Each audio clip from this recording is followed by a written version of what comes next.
Hey, what's up, everybody? Welcome into SEC After Dark.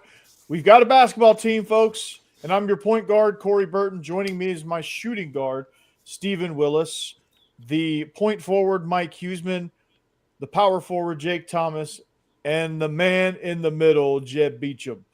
So we got our basketball team. Our coach, well, I don't know where he went. He retired, so we're just wandering aimlessly down the court, but it's okay. Anyway, what's up, boys? Rick and Bonnie, welcome in. Hey, Rick and Bonnie, it's because in honor of Rick and Bonnie showing up, it's lava time.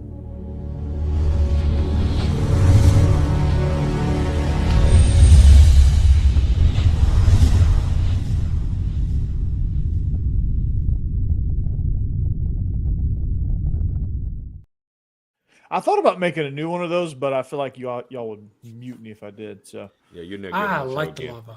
Yeah. I like the lava is good. Okay, all right, lava's here to stay. So, well, we got a, I guess you could say, exciting slate of games, just on the sheet here. Some cupcakes in the mix as well. I was looking at the side over there, and I'm like, week 13 and cupcakes, and then I saw Tennessee at Florida. I'm like, oh, okay, yeah, it is cupcake week. Yeah. For which one? For Florida. That game's going to be interesting, though, because, Joe, I know you know, but I don't think Tennessee has won the Swamp since like 2001 or something like that. No, it's 2003. 2003, okay. Ole Miss has run twice in Gainesville since Tennessee has won last. That is so crazy. And Ole Miss has played there 4 times. That's wild. Yeah. How does that make you feel, brother? We definitely have some kind of weird hang up about the Swamp. I don't know what it is, but we need to finish that before we go to this 9-game schedule because I don't think we play Florida again for a couple of years. So, hey, our hang up is Oklahoma, apparently. Oh, well, yeah, we lost Oklahoma too. Yeah. Hey, I said that Alabama struggles with Oklahoma for whatever reason, and they do. They just had 2 years in a row is a struggle for them. Yeah, I don't think they beat them in the regular season. Period. And the only win they have is that playoff game. Yeah. To where they just completely jumped on. That's the only time they've beaten Oklahoma. They can beat everybody else. They struggle with Oklahoma. What's so bad is the defense played great in that game. It's just offensively could not get crap going. It just seemed like 1 step forward, 3 steps backwards with that. I mean, Ty Simpson was at an absolute blender. So, yeah. And Oklahoma, the last couple of weeks, they're looking like they did the first 5 weeks before Mateer was hurt. And, when they had that midseason lull, they're looking like they did when they were legit. He's fine. I think he's finally back to being confident. I mean, there's something to that. He's been healthy for a while. He just mentally just not quite there yet, not trusting in, and just for whatever reason, it's just tough to come back from injuries because the whole mental aspect of it can really kind of put you in the tank. So I can't get over I guess it was 247 Sports that Matt Zenitz, is that where he works? Is that on 3? I think that's 247 Sports. Yeah, 247. He referred to if/when Lane Kiffin is hired as LSU's new coach. God. So that's great. Why would he want to go to LSU right now? I understand it's a good program, like a good as far as like blue blood, all that. Because but that crap going on. He just likes toxicity. Yeah, I just wouldn't want to jump in the middle of it. Steve? Unless it was a significant jump up from where you were. Like some smaller school coaches, I get it. But. It's Godfather offers at Florida and LSU. Absolutely. Like $30 million for NIL above rev share. I mean, it's huge numbers everywhere. That's the estimated thing at LSU. I'm not sure what it is at Florida. But I just don't feel like Florida is that much better of a job anyway. And with LSU, it's just a mess going on there publicly. Yeah. Why jump in either one of them? I think he thrives on chaos, so he wants everything to be his chaotic problem. Part of it. Yeah. This is one of the most unbelievable self-sabotaging things that anybody has ever done, because you want to talk about somebody that could write his own ticket and never have to pay for a drink in Oxford, Mississippi. It was him. Now I'm not sure he could get a cup of coffee at Ajax Diner. I mean, you've seen his Q rating completely fall off a cliff. And tomorrow at 10 o'clock Central Time, there will be a meeting between Keith Carter and Lane Kiffin on the books, a serious meeting to where it's been planned and scheduled and things like that. And Keith Carter is his goal is to find out clarity of what is going on. And from where I sit, from where I am, the clarity is he's either going to Florida or he's going to LSU. I don't see any actions that points to him coming back to Ole Miss. Right. That whole Pat McAfee appearance was a smokescreen, right? Yeah, it was all damage control and everything. Because this is what I think is going on. Think. Not reporting, not anything like that. Just think. I think Lane Kiffin wanted to go to whichever school that he wants to go to, and I'm sure that's going to come out eventually anyway. But he also wanted to coach the playoffs, and he was going to announce whichever school he was going to go to about 4 days before the playoffs. So that turns into about a 3-hour commercial for recruiting for the school he's going to. Right. Ole Miss caught wind of what was going on and is like, hey, we have been good to you for 6 years. We have said yes to everything you wanted to do. We are going to say no to this and at least give us the clarity so we have the ability to not crater our program so that your next job, be it Florida or LSU, has all of these great things that you can have. At least give us that. And the one time you said no, there's been lash outs. After that was like very public trips to Gainesville and LSU. And all of this noise and the teleconference call on Wednesday was absolutely bizarre. If y'all ever have a chance to check that out, check out those quotes. And the Ole Miss fan base has just been put through the ringer, and they don't deserve this at all, not even a little bit. And it's all under the guise that maybe he can come back when all signs point to him not coming back. He's not behaving like a person that is going to want to come back. Well, and he's probably not wanted now, is he, Steve? Like with all this stuff that he's pulling. Listen, if he wins games, let's say he signed an extension with Ole Miss tomorrow.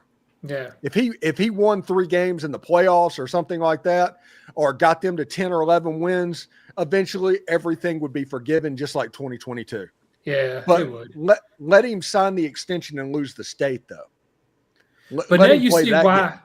But now you see why Tennessee hated him so much and was throwing the mustard balls and stuff. It's not that he quit after 1 year. That was bad enough, and we'd have been mad about that.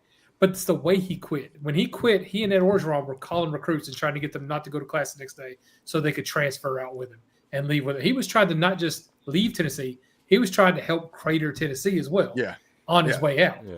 That's why we were so angry at him. And that's why we haven't been able to forgive him, even though, it was 1 year, years ago.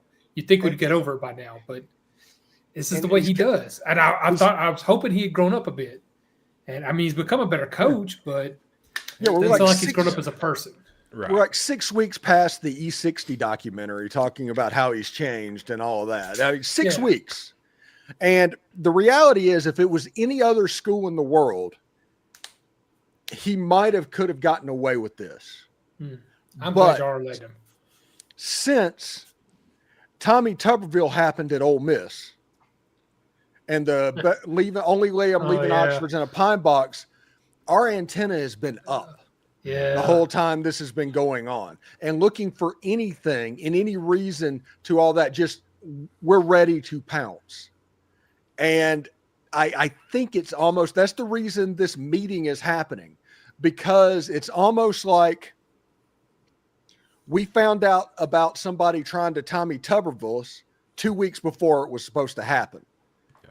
So it's on us to kind of prevent it at this point, because we can see the direction that it was heading, because it was absolutely heading towards a 3-hour commercial for LSU or Florida in the college football playoff. That was 100% happening.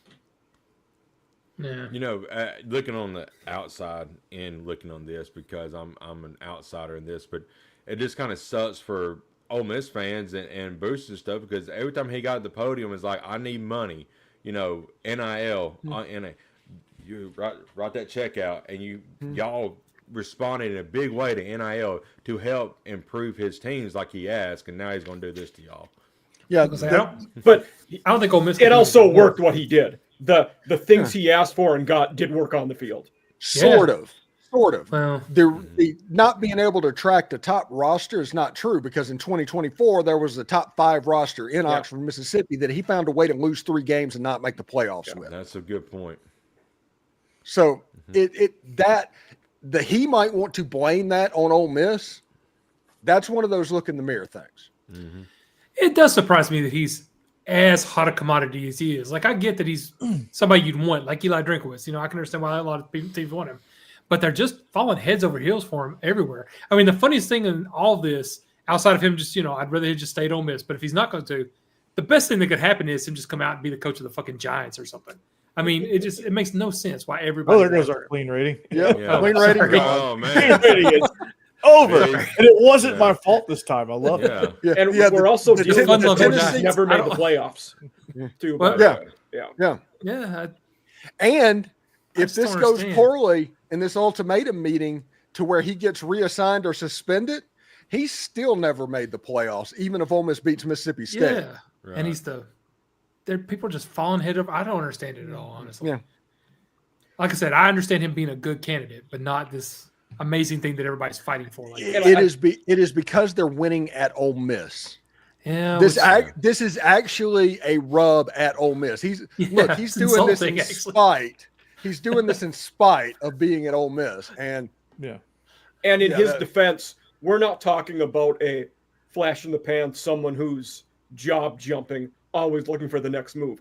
He's the 3rd longest tenured coach in the conference at this point. Only Kirby and Stoops have been there longer. He's elevated the program a significant amount. but it makes you wonder if that's by choice. At Absolutely. this point, yeah. I don't know if it was with you, Steve, or someone, but I remember early in the Lane years, I said I didn't think it would make it past the 3rd year before he would go somewhere else. Yeah. And it almost didn't because that was the Auburn thing. Yeah. Oh, dang, that was only 3 years in. Yeah, that was 22, wasn't it? Yeah. Yeah, there's 22. And then there was an Oregon in there, one of the Oregon changes. When they hired Lanning. There was a Miami scare whenever they hired Mario Cristobal. Remember the And Miami? another Auburn scare, right? No, it was just one, just the Brian Harsin thing. I was with I thought they did it when because I was with Locked On when that was a done deal. So I think that was last season because it was during my first football season. I remember the whole he's going to Auburn talk. No, they were doing Florida at that point. It was Florida pretty hot and heavy. When they thought, Napier might have gotten fired last year. I could have sworn neither of us were working for Locked On in 22, were we? I was. Yeah, Steve was. 22? Yeah, I was there. I started in my YouTube channel was created January 6th of 2022. So my concept of time is just off, I guess. Yeah, I get that a lot. Don't worry. But at the end of the day, it's a mess. We'll find out tomorrow exactly where Keith Carter and Glenn Boyce and Lane Kiffin and everything stands at Ole Miss. And tomorrow has a chance to be a pretty weird day. Hot yoga is going to be really cold tomorrow. Yeah. Has a chance to be a nothing burger day, but it has a chance to be a Lane Kiffin weird day. Yeah. Jeez.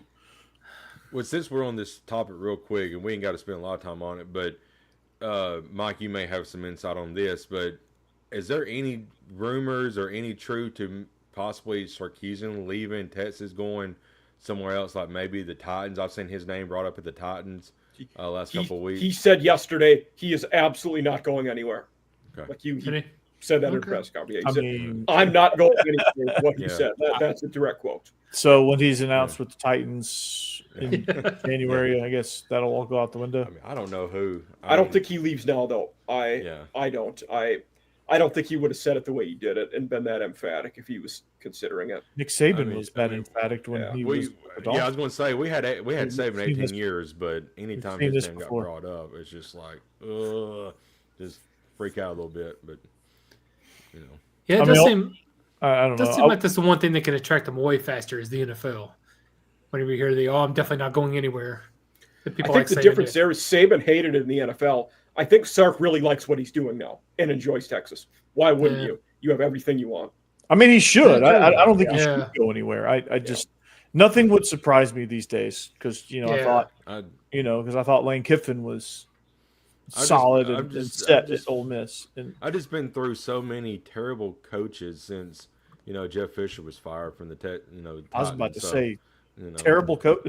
Well, yeah, I know. I was like, you're stop that. Yeah, we're going to have to stop that one right there. I liked Vrabel. I was kind of mad when they I love Vrabel. He was like one of the best ones. But Ken Wisenhunt, come on, man. Yeah, that was terrible. Oh, what in God's name are we doing? Mike Mularkey, Mike Munchak. Munchak. I'm like, what? Who was a great offensive line coach, but right, yeah. Vrabel's the only good one we've had since early Jeff Fisher. Yeah, and they fired him for bad ownership. No good reason. Yeah, it is bad. It's bad ownership, big time. Yeah. Bad ownership. I don't think anybody disagrees with that except the owner. So when this show blows up and we become multi-billionaires, we're going to buy the Titans. That'd be awesome. I'll sign the check right now. Yeah. Jake, do you think Mike McCoy has a chance at the job full time? He was okay with the Chargers the first go around. And they looked a little better offensively, but it's something's still not there. I mean, they're still losing ball games, but they're a lot more competitive, but they still lose, and I don't think they'll. I think you need a younger coach, and of course that didn't work last time. It did. Yeah, that's my only problem is. Yeah, they tried the young offensive guru, and that didn't work. Well, we got to have offensive talent first. We have no offensive talent besides Cam Ward. Our GM sucked. Yeah, and I'm not. And our GM sucked so bad that it's like making me doubt this new one. And I think this new one's okay. I think this new one's pretty good. But talking about bad GMs and bad ownership, you're talking about the Falcons. My God, they're awful right now too. Oh, poor Falcons. Yeah. Hey, look, it's just such a loaded roster offensively, man. You got all those weapons, and you just can't do. And poor Michael Penix, dude, tore his ACL again. Yeah. You got to wonder if he's coming back to football. How many times has he messed up his knees? It's a great question, Jeb. I know the answer to that. In his 8 seasons as a college and NFL quarterback, 5 of them have ended with a torn ACL. Jeez, that is wow. Yeah, I mean, God, it's got to be nothing left down there. Yeah, it's like, how many legs do we have? That's God. I mean, that's like the running back the Titans got Tajay Spears that doesn't have any cartilage in his knees at all. Right? Yeah. It's, And sorry, I kind of got disappeared. I'm kind of doing the Adam Schefter thing at the moment. But can I just say about this? Shefty Willis here. Yes, sir. Like every 15 minutes, some other text message or phone call comes in with something completely different. I've never seen a coaching search where Florida 100% believes they're getting Lane Kiffin. LSU 100% believes they're getting Lane Kiffin. And Ole Miss is still at like 70%. That's why I'm saying it'd be funny if he ends up going like to the Giants or Titans or something. Yeah, and just everybody thinks they've got him. Arkansas Jerry Jones just throws out all this money. They 100% believes. And people that are saying that Florida is out of this. Florida is not out of this. No. And that is interesting. But yeah, sorry if I get spacey, I apologize. Yeah, that'd be awesome. Go to Penn State. No, well, it can't be Virginia Tech. I was gonna say at Penn State he'd win at least 9 games a year. I'm just saying. We get fired. Well, yeah, and still get fired. Yeah. Penn State's like, nah, we're looking for the offensive line coach from Bowling Green. That's who we're targeting. We're zeroing in on. We fired a guy that wins 10 games a year. We're going to hire a receivers coach from Ohio State because they won a few games. Yeah, amazing. Absolutely bizarre. But they're playing football this week, right? They are. In honor of cupcake, we got a bakery theme. Which, by the way, everybody, nice. everybody is pissed off about November Cupcake Week. If you play 4 non-conference games, does it matter when you play them? No, right. No, it doesn't. Not even a little bit. No, I don't think it does. Stop it. I did have a spirited argument about that with one of my former off-season guests, so it was a fun one. I mean, you go whether you go 4 weeks at the beginning of the year or you space them out, it doesn't matter. You're still playing those games. Yeah. You're still playing. Ole Miss went week 2 Kentucky, week 3 Arkansas. Is their schedule better than Alabama's? No. Yeah. No, it doesn't matter. I mean, it's all irrelevant. I mean, Vandy loaded theirs up on the front end. They're playing a conference game this week. But it's not any better or any worse than anybody else's schedule. It's just we're playing a conference game now. This team played it in week 2 when Vandy was playing Virginia Tech. Like what? I mean, I thought you were getting ready to like ramp up a bad JFK impression. Oh my gosh. We play the non-conference games in September. What? You need to ask what your college football team can do for you, or what you can do for your college football team. Yeah, no. Speaking of college football teams and playing conference games, Vandy's playing Kentucky. Probably the best game of the weekend, honestly, because I don't think Missouri. Well, it looks like Bo Pribula is going to play. Really? Ooh. Yeah, he was questionable in the first injury report. Mike, somebody when we talked about this last night, I said I would go Miyagi. Yep. Well, you did say that, and I think somebody heard me, and they went and Miyagi'd him because better about my pick. All right. Oklahoma. I picked Oklahoma. Obviously, I'll give that away, but Vandy fans need this game in a very bad way because Oklahoma's not losing to LSU. But so Kentucky's playing for a bowl game, something I didn't think I was going to say 4 weeks ago. They're playing for a bowl game. Yeah. And let's just, hey, Kentucky, just wait and do this to Louisville. Go ahead and get bowl eligible to Louisville. That's what you want anyway. Go ahead and do it. But no, I think when you look at, and this is also weird to say, Vandy has the advantage in just about every category in this game, and Mike and I were talking about this on the show that dropped this morning, and it's I mean, it's been odd to say, but I mean, eventually Vanderbilt's we're going to run out of weeks where like it's no longer odd, but Vanderbilt is just a better team all around than Kentucky right now. And Kentucky's a really, over the last 4 weeks, night and day from what they were at the beginning of the season, that quarterback change and sticking with him and like they've been just going through a big discovery phase with Cutter Boley and trying to figure out what he can do. I just hope that discovery phase lasts a little bit longer. But that's kind of where I stand with that. I mean, Cutter Boley still makes some mistakes, but he's so much better now than he was 4 weeks ago, like a rapid improvement, which you don't see that very often with freshman quarterbacks. But Cutter Boley he's a special dude. Yeah, but I like Vandy's defense. I really do. I think they'll be able to handle him and not completely stop him, but enough that Vandy's offense will be able to outscore him at a pretty reasonable pace. Because, I mean, you look at him playing other good defenses. I mean, they won against Auburn, but they only scored, like 10 points? Mm-hmm. They did have a better game against Florida, but I think Vandy's defense is better than Florida's right now, especially with Florida having all the people out, Yeah, they had a bunch of people out and they checked out. I think they realized they were just in trouble. And I need to see Tennessee playing spoiler for Vandy making the playoffs more than I need oxygen. Oh, God, yes. What is up with that? Oh, God.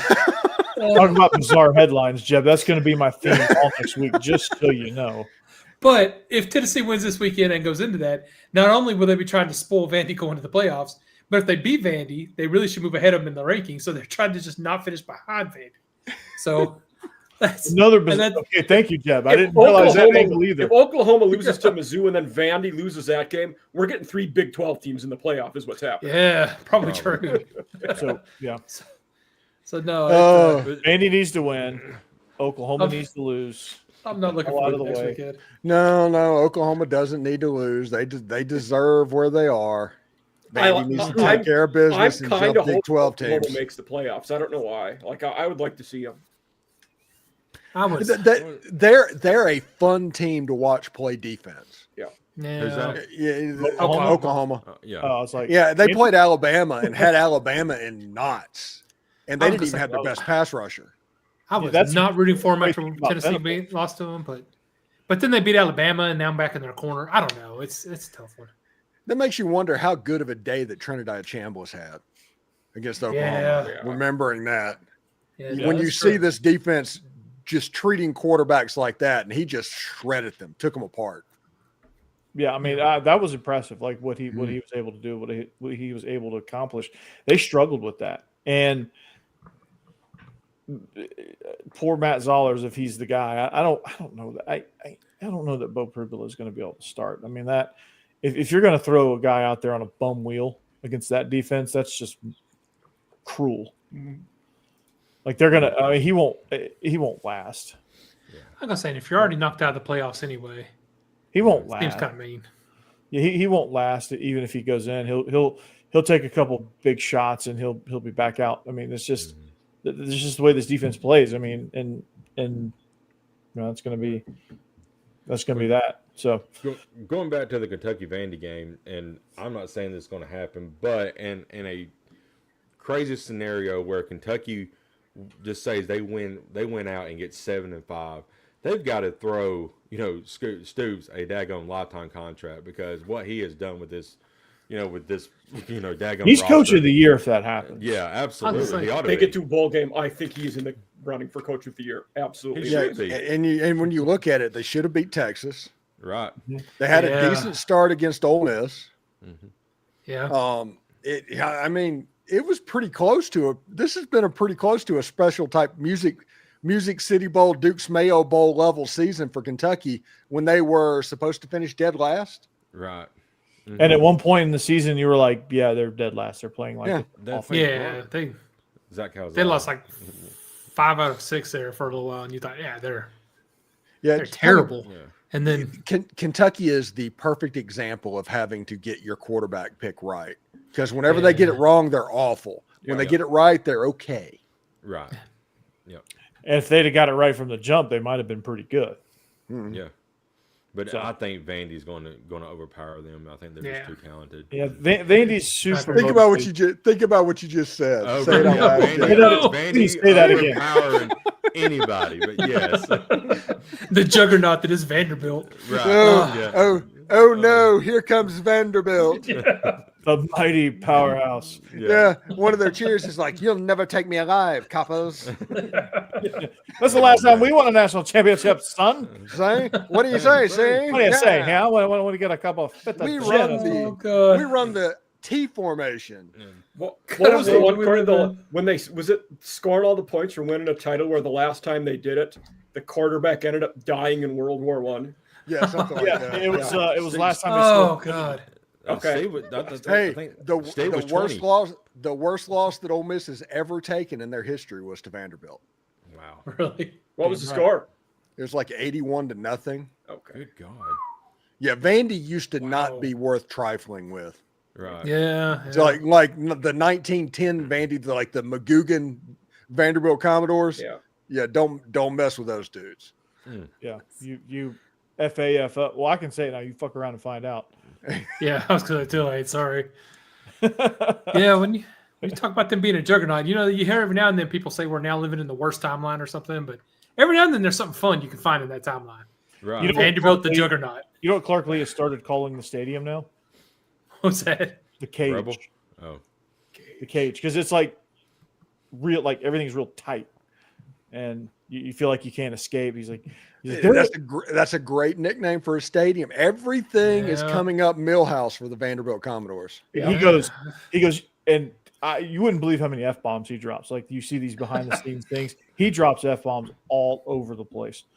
And he's like, yeah, Auburn is about to realize they're in the fucking cage and they got nowhere to hide. Send their asses back to the buses. Oh my. And you're like, I do declare. Whoa. Where was that Clark Lee a few years ago? Really? Good point. So, like, he's coming out of his shell, too. That's the point of all that. Like, he's starting to kind of reveal his personality a little bit, and the team is just buying completely into it, which there's an extension looming some point down the road. He had dinner with the chancellor on Monday. He alluded to that in his press conference. So, an extension is in the offing. It's in the offing, see? Well, and they're gonna sign right there on the dotted line. So that's close. He reportedly, allegedly, by rumor, interviewed at Auburn. Ooh. Hasn't everybody? That's true. That's true. Listen, okay. I'm probably going to make the Auburn fans that are watching this pretty upset, but okay. Well, let's go. Jake's gonna love that. What's new? My Steve's never done that before. My prediction for the Auburn head coach, whenever they make the hire this time, is none other than Mr. Dan Mullen. Oh, wow. Ooh. Think he's leaving the mighty UNLV? Yep, and reuniting with his boy, John Cohen. All right. That sounds like a downgrade.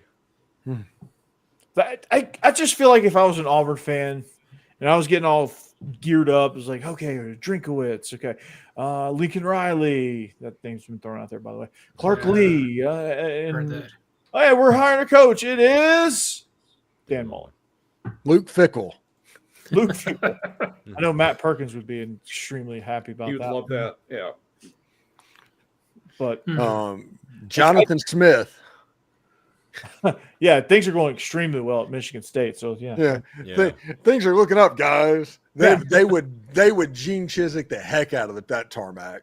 Oh, They would Greg Schiano that one. Yeah. God. Right, Jeb? I've also seen John Gruden's name be brought up in the Auburn toss. I'm like, so have I. You're not. Yeah. Of course. It would make sense. He's the white whale. Because sense. They always do something bizarre in coaching hires. Nothing that makes sense. Mm-hmm. Yeah. That's true. The Gruden rumors. Yeah. Wasn't Chizik coming off of a losing record at Iowa State when they hired Yeah, him? he was like 5-19 as a head coach. And he won a national title. Yeah. Yeah. For only $250,000, the best bargain in sports history. Right. Gotta love that. You hate that to give half his salary to Cam Newton for that. He's actually on the 4th and 1 podcast staff there. Oh, I didn't know that. Yeah. He's not, but I just made that up. Well, what was the Cam Newton, the thing with Drake made? Did you guys see that? Yeah. No. Apparently, like Drake May said he didn't know what podcast Cam Newton was on, so Stephen A was chirping at him for it. Oh my gosh. Oh, that's funny. That's great. Like that was today. That's why I thought you were talking about the 4th and 1 stuff, Corey. No, he just brought up Gene Chizik and Cam Newton, and Cam Newton has a podcast. Had no idea Drake May is talking trash. Which he always struck me as kind of a quiet dude. I don't think he was intending to talk. I think he genuinely didn't know. But then Stephen A was. The fact of the matter is this, Drake May. Yeah. Cam Newton is on the 4th and 1 podcast. That's my Stephen A. No, Stephen A. Smith. Okay, let's just talk about this for a second. He was talking about the Lane Kiffin situation and said that Lane Kiffin is obviously going to Florida or LSU because brothers don't want to play football in Mississippi. And it's like, what? Is this 1964? Oh my God. Are they not number 6 in the country? Yeah. With a black starting quarterback and a black backup? Yeah. Good God. It's like, but do they want to be there? Yeah, it's like, what are y'all talking? Why are you just like, okay, there's the low hanging fruit. Let's regenerate this take from 1967. We're not still waving flags in the stands anymore. Yeah. Like we're in the 90s. Yeah. Yeah. When did he said that today? Yesterday. He's just. Yeah, he is basically Skip Bayless. Mm-hmm. Speaking of Andy. Yeah. Yeah, Diego Just Pavia on the show. Trolling for fun. Diego Yeah. Pavia. I'll be right back, boys. All right. Okay. BRB. All right. All right, let's go to the next game. Tennessee. Did we actually pick that game? Oh, okay. Let's just I'm flash gonna picks up one make it time. pace. I don't think we have to go through like the formal process of making Okay. it. If we have it on paper, I think we can just. I am on the about it. Wildcats to cover but not win in that one. So And I think the rest of them are Vanderbilt. Yeah. They must have Vandy. I looked at FanDuel and the odds are actually gone down. It's 8.5 now. So I feel a little bit better that's about Made it. the odds. Made the one place I odds seen be, it they'd went up. Interesting. Yeah, I looked on FanDuel. May the odds be forever in your favor. Yeah. Really?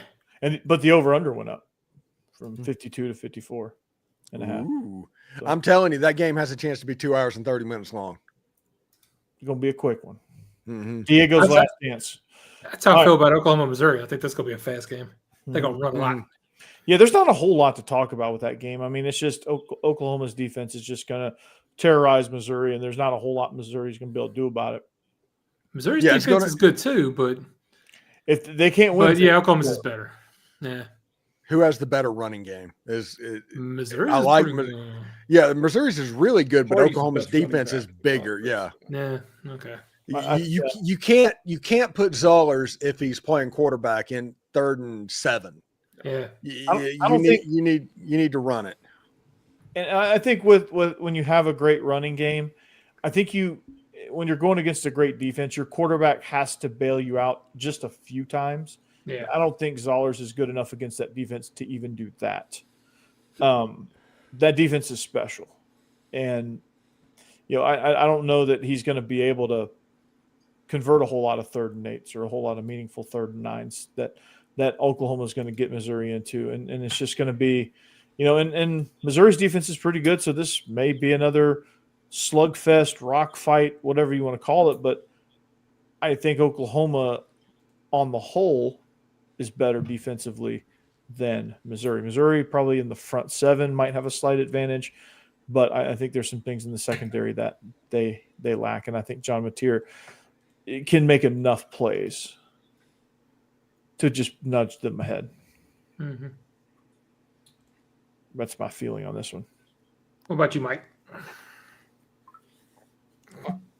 I'm leaning Sooners in this one. For me, I didn't know about Pribula possibly coming back until today, so that surprised me. I think that certainly changes it. I think this Oklahoma team is surging at the right time. If they win their last 2, they are not a team I would want to face in the playoffs. I think on their day they can beat anyone. I don't know that they can win 4 games in a row in the playoff, which, heck, now you're talking about you got to win your last 2 as well against decent teams. But on their day, they can beat anybody. I think Oklahoma gets it done in this one. Yeah, I'm the same way. I think Oklahoma does finish this one. I just don't think Missouri just has enough in the tank right now to really win a game like this. But the only reason I picked Missouri was just to cover, and I think Oklahoma will win. I just felt like with both these teams having good defenses and both having good run games, I don't feel like it's one that's going to be a really high scoring game. Oklahoma certainly could end up just leaving Missouri in the dust, but I picked it to be closer, so I took Missouri just in that capacity. Anybody else? Steve? I like Oklahoma in this game because the Oklahoma defense is too good, and a true freshman quarterback is going to get taken apart by Britt Venables. Yeah. We're all kind of along the same lines of the consensus. And it's going to be a pretty close game, but I think Oklahoma can nudge it ahead just a little bit, enough to cover. So, Tennessee, Florida. This one is going to be very interesting. It's a team that's just struggling to find some confidence in Tennessee, and a Florida team which you just don't know who's going to show up, truthfully. And Tennessee is a team that has not won in the Swamp since 2003. So, and it doesn't seem to matter. Florida's had some really rough teams, and they somehow find ways to win the game against Tennessee in the Swamp. So, for that, I kind of like Florida, but I think this is one of those years that the streak's got to end at some point, and I think Tennessee's gonna end it just because Florida's just, what are they playing for at this point? Yeah. And it's our last chance for at least a couple of years. We can't end the streak of Florida on losing. We just can't. So I'm praying Tennessee figures this out. They got the better offense. They're going to score a lot. But with their defense, Florida's going to hit at least a few big plays, and they're going to end up scoring too. So can we just stay ahead of them? I would say yes if you were just looking at 2 teams on paper. It's the whole fact of the whole issue playing in the Swamp thing that worries me and has me all on edge on this one. But I think Tennessee's the better offense. I think they win. I didn't realize in looking in this one, since 2005, Tennessee's only won this game 3 times. Yeah. They've had a lot of problems. Yeah, they've only won in Gainesville twice in the last 60 years. And that was back-to-back times down there in 2001 and 2003. I mean, it's crazy. God. Yeah, That's what I'm saying. And with that rivalry going away, we need to end it with a win. We just need to. Of course, I felt, it wasn't the same thing, but felt that way about Georgia too, kind of. And we didn't win that one.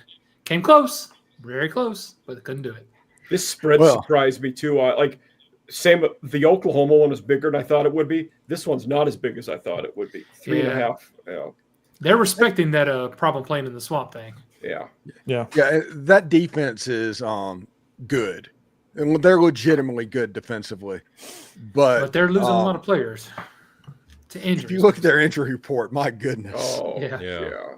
Another pass rusher's out. We just found out this week, so they're having issues. Yeah, I'd say. I'm thinking the Vols are going to cover in this game because it's only a 3-point spread, and you win by a touchdown is an easy cover. So give me the Tennessee Vols. Yeah, same. I think it's just they're just due. A lot of people out for Florida. They're just. And Florida has no chance at even the playoff. They have no game. chance for anything. Yeah, they got a interim coach that's he's just there. Yeah. So, I mean, maybe they're trying to show, what they have for their next coach, aka Lane Kiffin. So they may play inspired, but inspired. I don't know. But, that game already happened. I know. Yeah. Of course, Magway in his head could already be gone too. You never know. You're right. I just don't. I know the history's there and all that, and it's in Gainesville, but I just don't see how they hang around with this offensive juggernaut in Tennessee. So they can't keep up scoring wise for sure. Yeah. I will say last week for Florida, DJ Lagway looked a ton better in front of his potential new head coach in Lane Kiffin. He definitely played inspired there. I don't know, but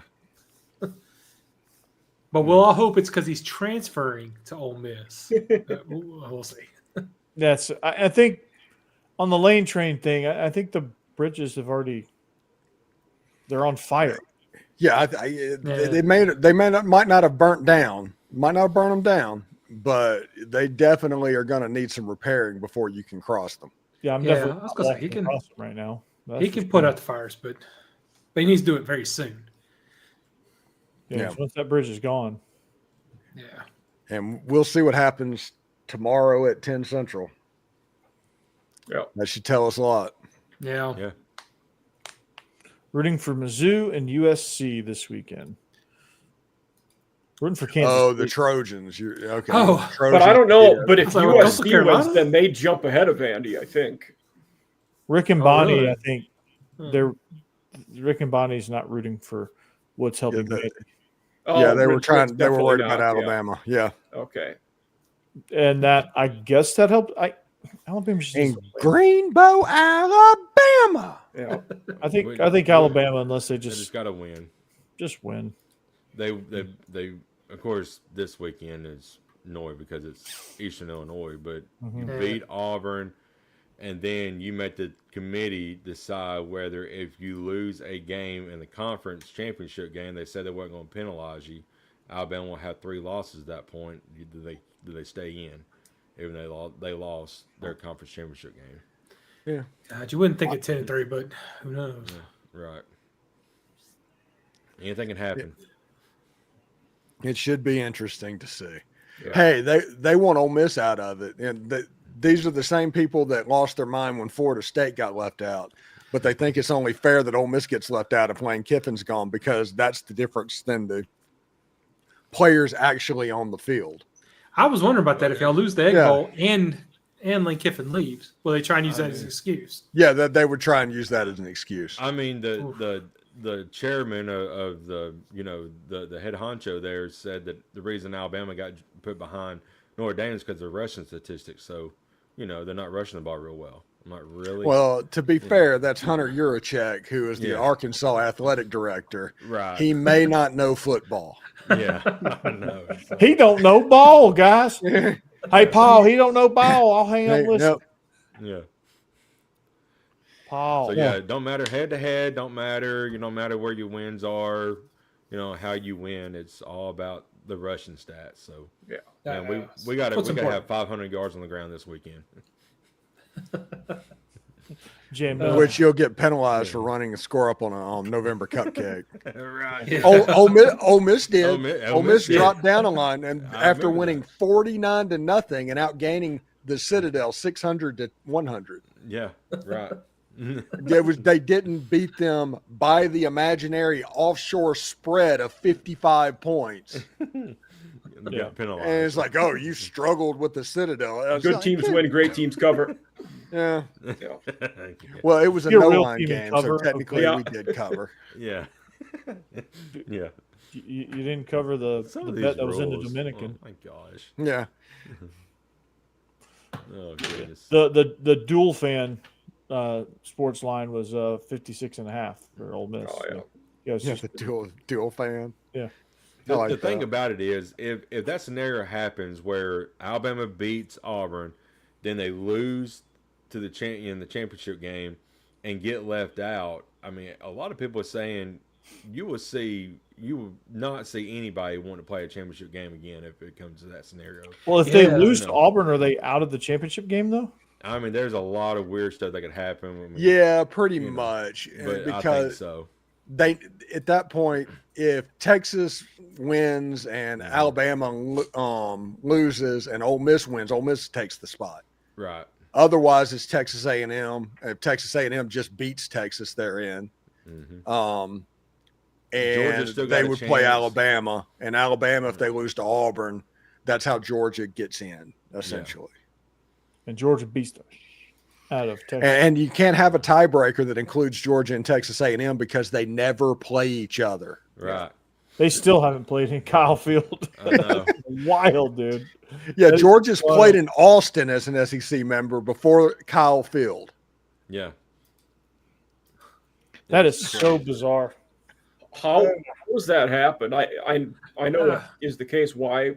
The SEC schedule, whenever Texas A&M and Missouri came into the league, was so messed up that it took the two teams coming in and going to this new format for it finally to correct itself. Because I know right when they came in, and the Gamecocks became A&M's permanent crossover team. Yes. Lifelong and then Missouri ended up playing them every year because Missouri was in the East. I mean, the SEC just messed up a bunch of stuff. And now we play for the Mayor's Cup because both cities are Columbia. Mm-hmm. Yeah. I'm actually upset. I was kind of hoping Mizzou would be one of the Gamecocks' permanent rivals. They're not, but I was kind of hoping they would be. That would have been fun. Yeah. Shane Beamer did say, I think next year they're going to be in the college football playoffs, I believe. Oh, 100%. Take it to the bank right now. Yeah. Yeah. So totally believe we got ourselves a worst to first brewing. No, we're going to be ahead of Arkansas. So go to Dual Fan, King Draft, and online bet. Wow. Okay. I get what you're doing. Yeah. I get it. You don't have to say anything about Bet Online because that is an offshore bet. Oh, yeah, that's right. Yeah, that's right. Yeah, that is offshore. Okay. Yeah, that's right. Costa Rica, I think, right? I don't know where it is. I'm a FanDuel man myself. Yeah, that's true. I love FanDuel. What do we have left? We need to. I mean, we got 10 minutes left. Yeah. Let's do some bacon. All right. I finally came to my senses and I picked Charlotte and the points. Yeah. Jake, you make fun of me all year long for picking Georgia in these big spreads, and what do? Georgia. I mean, Georgia is rolling right now. Honestly, they've looked really good. Yeah, but they're going to get bored on Saturday, or whatever the hell they play. It's about time for Third and Bobo. About time for Third and Bobo to appear. They're just going to get bored, and you're gonna see Ryan Puglisi second series in the third quarter, and they're just gonna. You're going to see the threes in for the fourth quarter, and it's just going to be kind of clunky. But Charlotte is really bad. They are really bad. I think they're going to get their offense ready. Is this a bad thing for Georgia? Is this a bad thing for Georgia with Georgia Tech coming up? Maybe. Well, yeah, I don't know. I mean, they've had these techniques like this before, and it depends on how they execute early. Because if there's a problem with execution, that's the kind of stuff that can carry over. Yeah, I mean, if you come out sloppy, just because it's just one of those. Okay, we can relax, and And shame on Georgia Tech, by the way. Play the game in Bobby Dodd Stadium. Yeah. Yeah, I thought it was because they were doing construction, but oh yeah, that's what I thought. It's not. They've been playing. They've been played there all year. Oh, unless they're going to start the construction now. Yeah, and then why not wait 2 weeks to start the construction? So are they playing it at the Benz this year? Yeah. Okay. I didn't know that. It makes no sense. Like I thought, when I saw that game announced there, I was like, oh, they're renovating, which they are, but the renovations haven't affected. This place is still half empty, but yeah. And I've also, speaking of Georgia Tech, I've heard Brent Key is a bigger player at Florida than one would think. He has more interest there than one would think. Really? So, in Georgia Tech is alma mater? Yeah. Yeah, but money, SEC. Yeah. What color does he bleed if you cut him open? Yeah, seriously. Jeb, don't actually go cut him open, okay? No. Yeah, right, Jeb. Don't. Come on, man. Google, what happens if I slice Brendan Key's throat? Yeah. No. What color does he bleed if I slice Brent Key open? I'm going with Charlotte. Yeah. I'm also on Charlotte. Yeah, I picked against the spread, but yeah. Cassidy and Jake are the only ones that looks like they're on Georgia. I think we're good here. Yeah, Georgia's going to win. Georgia's going to win 45-7, but that's no. Let's break this game down further. So when we didn't talk about Texas, Arkansas. I mean, do we need to? What does Becky know that the rest of us don't? Is the question in this game. She never picks Texas. She hates Texas. Yeah, she's the only team that picked Arkansas, and she's in first place. So yeah. That's true. Yeah. That pick wasn't because she's in first place. That pick is because she doesn't like Texas. I think anyone but Texas. I think it was our boys, Biscuit and SEC boys, but I remember one of them saying the other night, I think we can move on.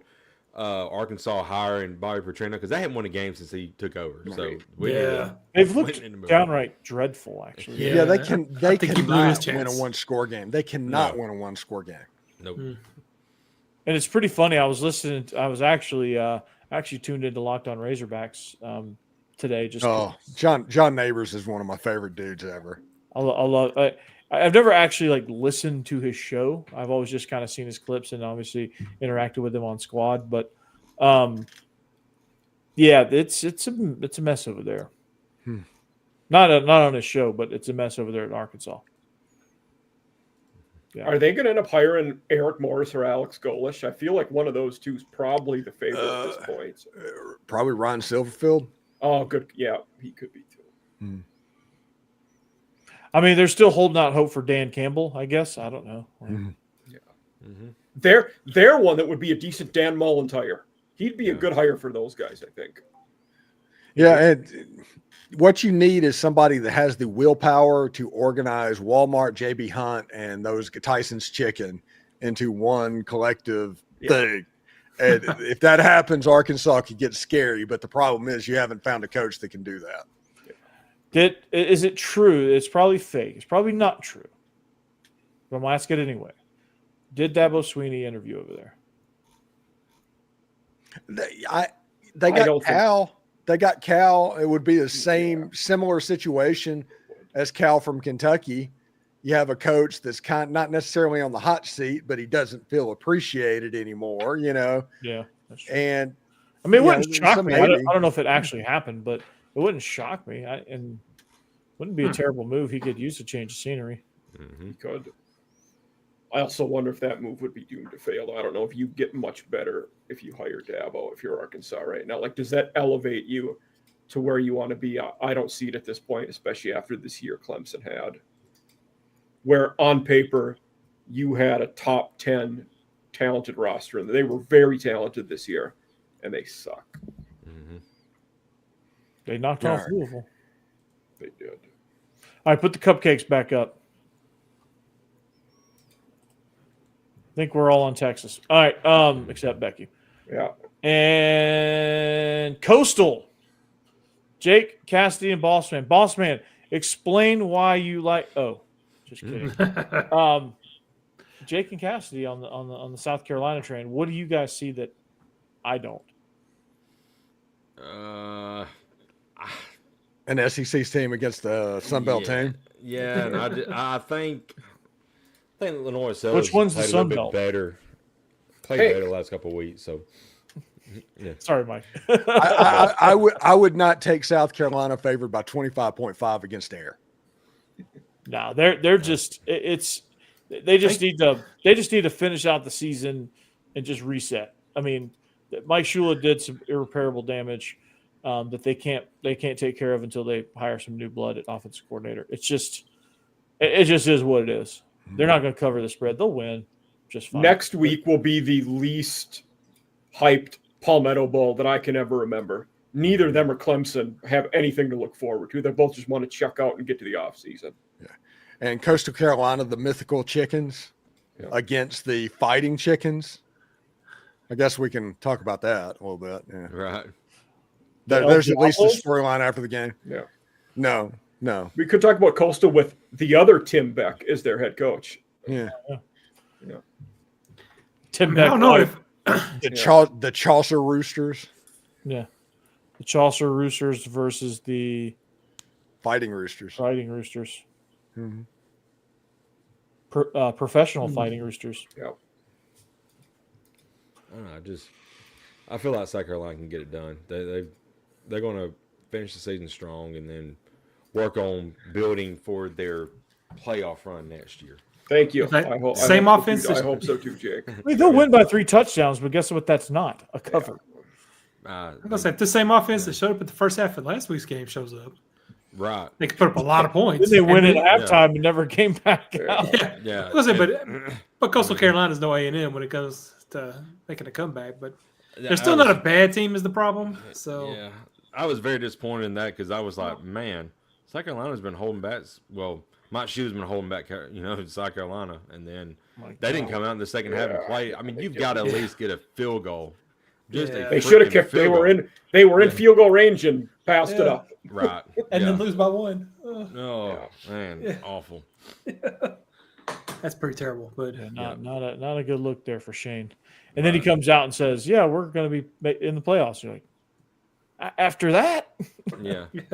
That's bold. I feel like, Shefty's getting up. Yeah, something's something going on. So now I feel like if South Carolina was playing Charlotte, I would pick that spread. But we're going to go into Coastal Carolina's good enough. Rick and Bonnie, we cannot do 2 minutes yet because Steve has got some sort of bombshell happening here. So we're going overtime, Rick and Bonnie. So hold your horses. So let's see. LSU, Auburn, Alabama.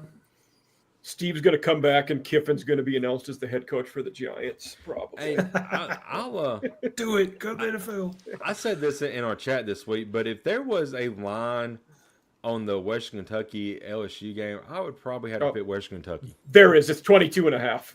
Yeah. I probably still pick We just Western didn't pick Kentucky. it. Yeah. Some betting sites didn't offer a line. Some did, and the 22.5 was the one that I had seen. And that's a very interesting number. Yeah. Yeah, because it should be more. But can they score 22 points? At this point, I don't know. Apparently, Kiffin's going to be the head coach of the Guangdong Dragons. Good. Yeah. Yes. Awesome. He's going to pull a Ted Lasso and go take over a football team. Tomorrow he's going to take that Saudi Arabian money. Right, There you go. He's going to the Live Tour. What the hell? How could you turn it down? I get it. He's going to play Live Golf. What a move! All right, 2 minutes, Corey. Well, I was waiting for you to get back for 2 minutes. So okay. Yes, 2 minutes. Okay, so we are SEC After Dark. Thank you for joining us.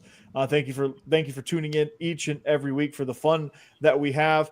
to Hammer, congratulations on your upcoming wedding. Yep. And hope you guys have fun and safe travels back to wherever you live afterwards, and hope you guys have a blast at your wedding. So Biscuits and SEC is a show you should check out. They did a phenomenal job this week, as they do every week. It's no surprise. So be sure to check them out each and every week as well. Jake Thomas, Bama After Dark, the double shot of Alabama coverage. Check him out each and every week. He does the solo mission on Bama After Dark, and he does the he tag teams with Stacey Blackwood on Tide Talk Live, and they put together a phenomenal show. So you should check that out. Check both of those out as well. Jeb, at some point, yep, can't see me, can't find me, can't find you, can't see me. You can find him here though. Yep, that's Jeb Beecham. He's our resident volunteer. Mike Huseman, off-season After Dark, and a regular on Locked On Vandy during the week, and a regular on the Locked On Ole Miss pregame show, which I don't know if that'll turn into a weekly spot after football season. That remains to be seen. The only man that can answer that is the Stephen Willis. He is my shooting guard right here. He's scoring all the buckets with 15 million subscribers. Mm-hmm. And the most watched the most watched Ole Miss podcast from the Locked On Network. There you go. Stephen Willis.